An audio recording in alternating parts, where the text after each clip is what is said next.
गांव में जिसके पास जितनी गौ माता हो उतना अमीर आज भी युगांडा में माना जाता है। कन्यादान में दहेज में सामग्री नहीं दी जाती, गौ माता दी जाती।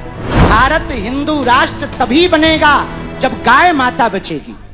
बागेश्वर धाम के पीठाधीश्वर पंडित धीरेन्द्र कृष्ण शास्त्री अपनी 5 दिवसीय युगांडा कथा यात्रा के उपरांत 19 अगस्त को पुनः बागेश्वर भारत की भूमि लौट आए। भारत के मुंबई हवाई अड्डे पर सुबह 8 बजे मुंबई के श्रद्धालुओं ने उनका भव्य स्वागत किया। हवाई अड्डे पर स्वागत के पश्चात बागेश्वर महाराज ने मुंबई यात्रा की। तत्पश्चात वे भारत के सीकर राजस्थान में स्थित रेवासा धाम की ओर प्रस्थान कर गए, जहां पिछले 1 सप्ताह से संतों का मिलन समारोह चल रहा था। इस समारोह में भारत के सुप्रसिद्ध कथावाचक इंद्रेश उपाध्याय के मुखारविंद से कथा का वाचन भी किया जा रहा था, जिसमें भारत के कई प्रतिष्ठित लोगों ने हिस्सा लिया। विगत दिनों संघ प्रमुख मोहन भागवत, योग गुरु बाबा रामदेव, किशोर दास जी महाराज सहित कई प्रमुख हस्तियां इस संत समारोह में पहुंची थीं। 19 अगस्त को यहां एक सम्मेलन का आयोजन हुआ, जिसमें विश्व के कई प्रसिद्ध साधु संत पहुंचे। इनमें राजेंद्र दास जी महाराज, मलुक पीठ के पीठाधीश्वर, कथाव्यास इंद्रेश उपाध्याय सहित अनेक लोग शामिल रहे। यहां पहुंचे बागेश्वर धाम के पीठाधीश्वर ने अपनी युगांडा यात्रा के बारे में भी अनुभव साझा करते हुए कुछ महत्वपूर्ण जानकारियां दी। उन्होंने कहा कि युगांडा में कन्यादान के रूप में पुत्री का पिता परिवार के लोगों को गौ माता दान करता है। पूर्वी अफ्रीका में व्यक्ति की सामाजिक प्रतिष्ठा धन से नहीं बल्कि उसके पास मौजूद गायों की संख्या से होती है। बागेश्वर धाम के पीठाधीश्वर ने कहा कि गायों का जो महत्व अफ्रीका के देशों में बढ़ रहा है वो कभी भारत में भी था, लेकिन भारत में गौ माता की दुर्दशा हो रही है।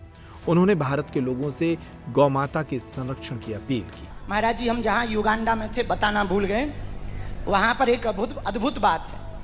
वहाँ पर कन्यादान में नहीं, ठीक है, वहाँ पर कन्यादान में आज भी युगांडा में कन्यादान में दहेज में सामग्री नहीं दी जाती, गौ माता दी जाती। ये ईस्ट अफ्रीका में आज भी, और आज भी वहां अमीर आदमी पैसों से नहीं माना जाता। गांव में जिसके पास जितनी गौ माता हो उतना अमीर आज भी युगांडा में माना जाता। और एक अद्भुत बात, जंगली भैंस को छोड़कर पूरे युगांडा में एक भी भैंस नहीं है और कोई भैंस का पालन नहीं करता, केवल गौ माता का पालन करता, गौ दूध को विक्रय करता, गौ दूध को पीता और गौ माता को ही कन्यादान में देता। और अद्भुत नियम यह है कि वर पक्ष कन्या वालों को गोदान देता है और कन्या वाले कन्या उसी को देते हैं जिसके पास ज्यादा गौ माता हो। बताओ, युगांडा में ऐसा है, बल्कि होना भारत में चाहिए। हाँ, वहां की ही गाय युगांडन गाय है महाराज।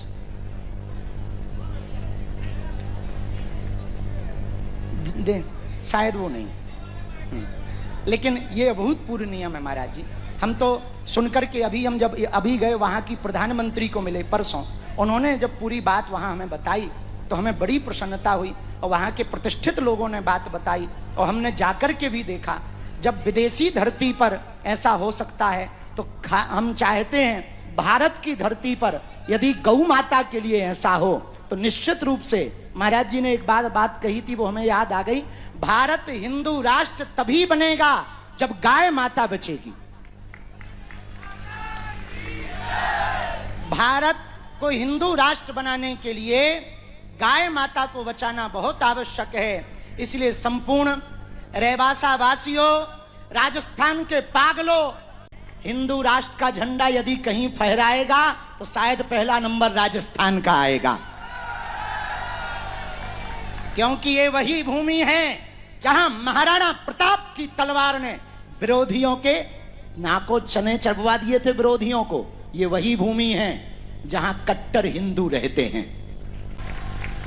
ये समर्पण है राजस्थान में, इसीलिए इसे वीरों की भूमि कहा जाता। कौन सी भूमि कहा जाता?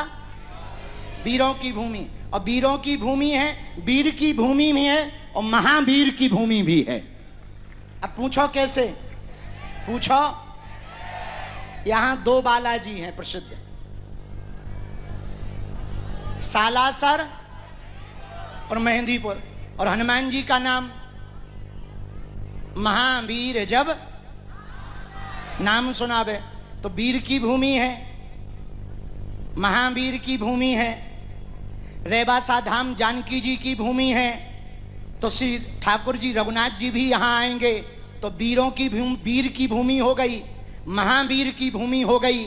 अब रेवासा धाम के कारण रघुवीर की भूमि हो गई हैं? रघुनाथ जी भी तो यहां विराजेंगे। तो बताओ, ऐसी भूमि केवल राजस्थान हो सकती जो वीर की भूमि भी है, महावीर की भूमि भी है, रघुवीर की भूमि है, संतों की भूमि है, महंतों की भूमि है, और यूं कहें कट्टर हिंदुओं की भी भूमि है।